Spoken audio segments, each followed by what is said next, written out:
आज बेटी सिया के परिवारजनों को यहाँ गांव में हम सब लोग मिलने आए थे। मेरे साथ सभी विधायक यहाँ पर साथ में रहे और सचमुच में सभी लोग अभी सदमे में है। परिवार के लोग तो है ही है, लेकिन परिवार के अतिरिक्त गांव वाले, गांव के साथ साथ में सब इस इलाके के लोग और पूरे प्रदेश के लोग समझ नहीं पा रहे हैं कि आखिरकार ये घटना घटित जो हुई है इसके पीछे कारण क्या है।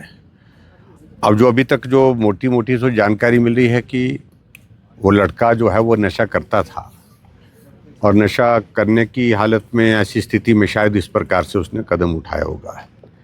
लेकिन बहुत सारे प्रश्न खड़े हैं इसमें कि जब वो रास्ते से होकर के यहाँ पहुँचा जिस घटना स्थल पर जहाँ घटना घटित हुई है, उससे पहले भी तो बहुत सारे लोग मिले।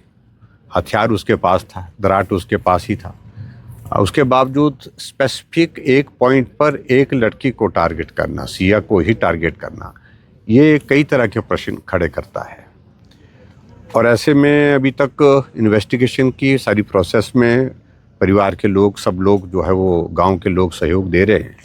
लेकिन गांव के लोग और परिवार के लोग अब जानना चाहते हैं कि आज 4 दिन हो गए, कुछ भी अभी तक जानकारी प्राप्त नहीं हो पा रही है। इन्वेस्टिगेशन की प्रोसेस में क्या चीज़ें चल रही हैं, क्या कारण रहा, मोटी सर ठीक है, फाइनल रिपोर्ट जो है इन्वेस्टिगेशन, एफएसएल की रिपोर्ट, सारी चीज़ों को लेकर के उस पर थोड़ा वक्त लगेगा, समझ में आता है। लेकिन प्राइम फाई मोटा मोटा तो जानकारी हासिल जिस रूप में हो सकती थी वो अभी तक नहीं मिल पा रही है। तो उस बात को लेकर के थोड़ा चिंता है। और दूसरी बात, ये सब लोगों के बीच में चिंता का विषय ये बना है कि अब बच्चों ने स्कूल जाने के लिए, अभी मुझे एप्लीकेशन दी यहाँ माताओं ने, बहनों ने यहाँ पर, कि स्कूल जाने वाले बच्चों को इतना दहशत है कि इतनी डर है कि वो स्कूल जाना नहीं चाह रहे। ज़बरदस्ती हम जा करके छोड़ रहे हैं, छोड़ करके उसके बाद ला रहे हैं।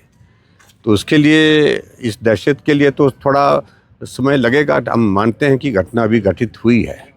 और दूसरी जो बात है कि जो बस यहाँ से चलनी चाहिए, उस बस को अनावश्यक रूप से, क्योंकि इस इलाके में तो ऐसा भी नहीं है कि भाई यहाँ कोई आपदा के कारण सड़क टूटी हो या सड़क कोई पुल टूटा हो।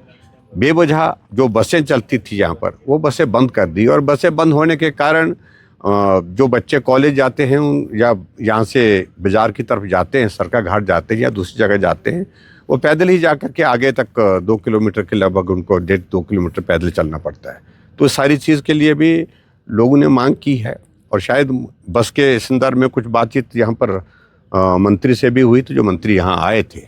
कुल मिलाकर के हमारा कहना है कि इस सारे मामले को एक आइसोलेटेड इंसिडेंट के रूप में नहीं देखना चाहिए। ये घटना अपने आप में गंभीर है और इसके संदर्भ में सरकार को गंभीरता से जांच को तेज़ी से आगे बढ़ाना चाहिए। और कार्रवाई लोग चाह रहे हैं, अब सिर्फ जांच ही नहीं, जांच के बाद से रिपोर्ट दे दी और कह दिया कि ये हुआ, लेकिन उसमें कार्रवाई भी होनी चाहिए ताकि दहशत का ये माहौल भी दूर हो सके और जो बेटी का परिवार है उनको भी लगे कि हमारी बेटी तो चले गई, लेकिन दूसरे की बेटी के लिए इस प्रकार का कार्रवाई करके जो है एक उदाहरण जो है वो स्थापित कर दिया सरकार की ओर से इस कार्रवाई में, तो दूसरा आदमी इस प्रकार की घटना को अंजाम नहीं दे सके। तो ऐसी सारी चीज़ों को लेकर के हमारा यही कहना है कि आज परिवारजनों को मिले।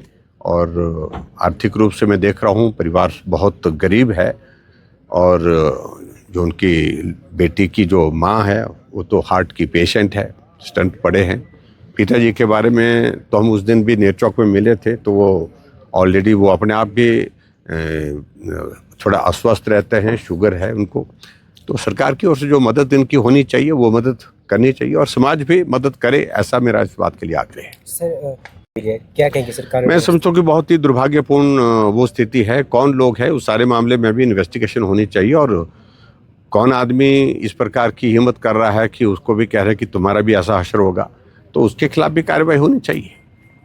क्या कहेंगे सरकार? मैं समझता हूँ कि बहुत ही दुर्भाग्यपूर्ण वो स्थिति है। कौन लोग है, उस सारे मामले में भी इन्वेस्टिगेशन होनी चाहिए। और कौन आदमी इस प्रकार की हिम्मत कर रहा है कि उसको भी कह रहे हैं कि तुम्हारा भी ऐसा हश्र होगा, तो उसके खिलाफ भी कार्रवाई होनी चाहिए। 4 स्टार न्यूज, क्योंकि सच है तो चमकेगा ही।